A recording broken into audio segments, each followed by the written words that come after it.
بسم اللہ الرحمن الرحیم۔ اولیاء اللہ کون ہوتے ہیں؟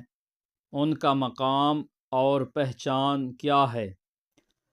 اولیاء اللہ وہ اللہ کے خاص بندے ہیں جنہیں اللہ تبارک و تعالی اپنے خاص قرب سے نوازتا ہے۔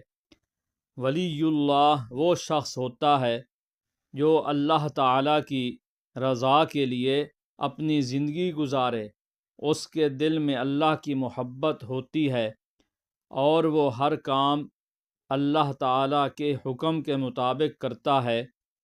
قرآن اور حدیث میں اولیاء اللہ کا خاص مقام ہے اور اللہ تبارک و تعالی نے ان کے بارے میں فرمایا ہے کہ ان پر نہ کوئی خوف ہوتا ہے اور نہ ہی وہ غمگین ہوتے ہیں۔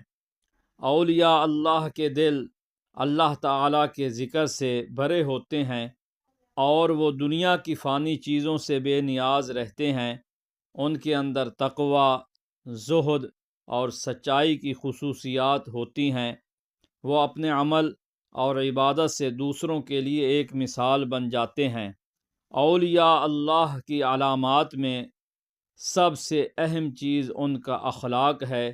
وہ ہمیشہ لوگوں کے ساتھ حسن سلوک سے پیش آتے ہیں، انہیں تکلیف میں دیکھ کر رحم کرتے ہیں اور ان کی رہنمائی کرتے ہیں۔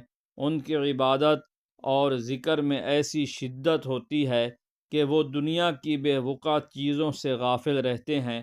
ان کی زندگی کا مقصد اللہ تعالیٰ کی رضا اور اس کے راستے پر چلنا ہوتا ہے۔ اولیاء اللہ کی صحبت کا اثر بھی بہت زیادہ ہوتا ہے۔ جب کوئی شخص اللہ کے ان مقبول بندوں کی صحبت میں رہتا ہے تو اس کی روحانیت میں اضافہ ہوتا ہے، اس کے دل میں اللہ تعالیٰ کی محبت بڑھتی ہے اور وہ دنیاوی رکاوٹوں سے بلند ہو کر اللہ تعالیٰ کی رضا کی طرف گامزن ہوتا ہے۔ اولیاء اللہ کی حکایات سننا انسان کے دل کو سکون دیتا ہے اور اس میں ایمان کی روشنی پیدا ہوتی ہے۔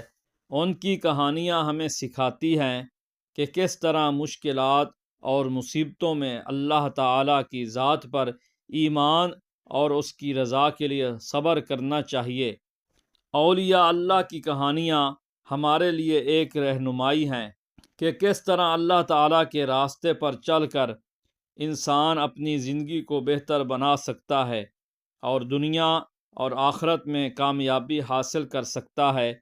ان کی زندگی کے اسباق ہمیں بتاتے ہیں کہ اللہ کی رضا اور اس کی عبادت کا کوئی نعم البدل نہیں اور انسان کے لیے سب سے بڑی کامیابی اللہ تعالیٰ کے قریب ہونا ہے۔